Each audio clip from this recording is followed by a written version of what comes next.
Thank you very much, MC. My able Deputy Minister, Directors of the Ministry, and the press. This is a very straightforward matter, and I would want to go straight to the point.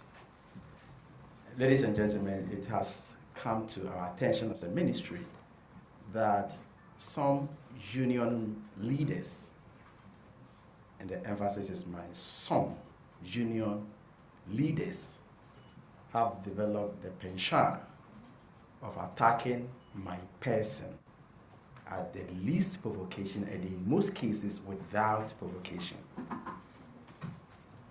I think that as a ministry, we have a clear mandate to deliver, to improve upon the health sector. And it's expected, especially the players in the sector, for everybody to come on board for us to improve upon the sector. We have Mahama Cares to deliver. And at this point in time, we are ruling out the secretariat. We have free primary health care to deliver, and we are aggressively pursuing it.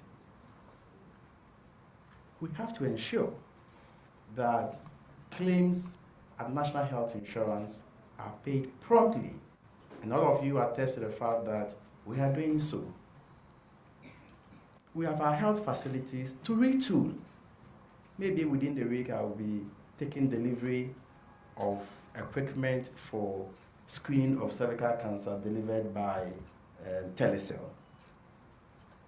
These are the issues. When we took office, the portal for admission, we had to improve upon it. Today, as I speak to you now, people sit at the comfort of their homes and can apply. These are the things I think that everybody must come on board for us to address. How we can fight outbreaks. We have MPOPs at hand at the moment. We have the National Rapid Response Team, we have the Regional Rapid Response Team, the District Rapid Response Team, and very soon we are taking delivery of vaccines to integrate it as part of our response mechanisms. We have huge numbers of health professionals who have completed schools and they are settled at homes. And the government is putting effort in place to be able to make sure that these health workers who are at home get employed. Government is looking at employing some of them. We are looking at how we can export some of them. The measures include how we can look at it from the point of making them attractive on the global market. Specialists coming out with programs, that will make them specialists. And at the moment, as I speak to you now, we are looking at the post-basic specialist program. We've constituted a committee, including the rector of Ghana, Ghana Nurses and Midwives College, and then the registrar for NMC, right? For all of us to come together, let us come together and find solutions to the problems that exist. That is our preoccupation. Ladies and gentlemen, at this point, let me use this opportunity to state the chronological event that happened after the incident that occurred at Ridge Hospital. On Monday morning, I sent a delegation to Ridge Hospital to ascertain the situation. When the delegation came up, upon debriefing, I realized that I had to follow up. And ladies and gentlemen, let me state this, that I have the health workers of this country at heart. And so any attempt by any individual or any group of people to try to incite the health professionals against government, pretending he cares more than us, is unfortunate.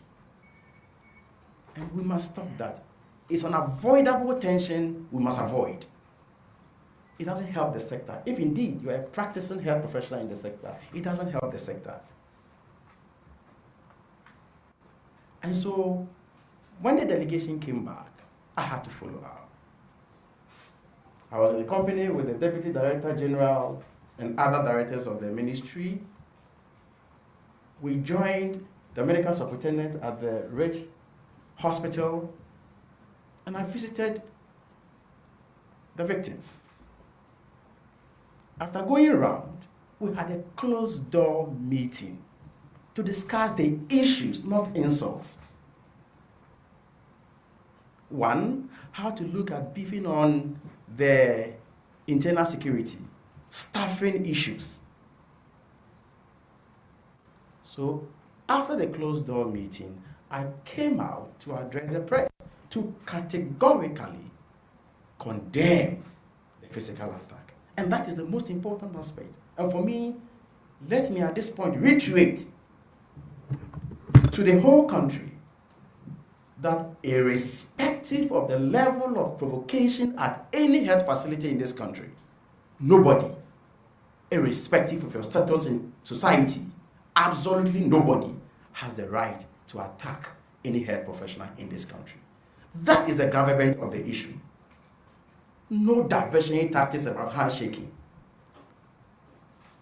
That is what we must concentrate on, to send a clear signal that our health professionals working at the various health facilities are safe.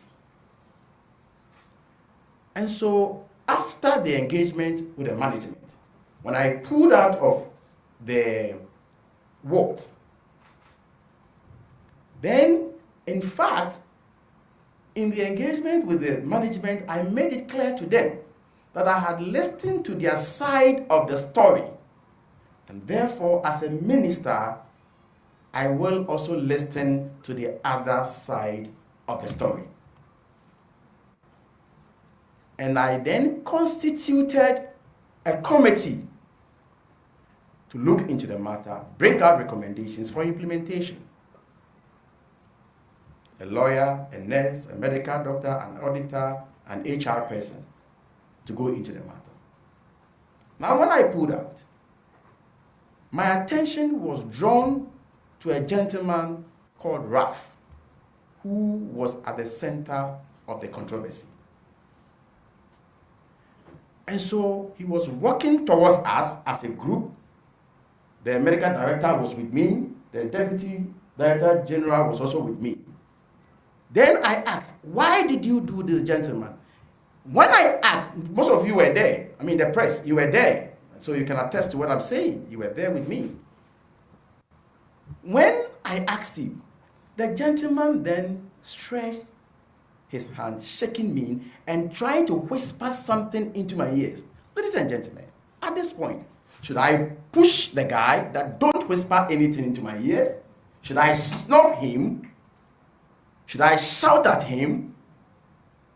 Even if that guy has been prosecuted and sentenced to life imprisonment, and he stretches his hand to shake me, as a minister, as a public officer, I have the duty to stretch and greet him.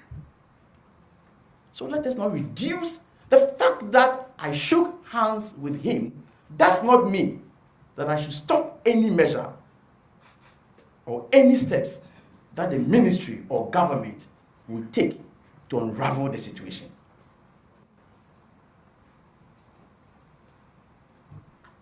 And so I understand, on a more lighter note, I have been reminded of the fact that I'm a farmer. Yes, nobody needs to remind me. I'm a proud farmer, and everybody knows it. Not until my appointment, I was one of the largest rice farmers in this country, and I'm proud of that. Please, we have a lot to deliver, and some of these things will not divert our attention. we'll continue to do our best for Mother Ghana. I thank you for the opportunity.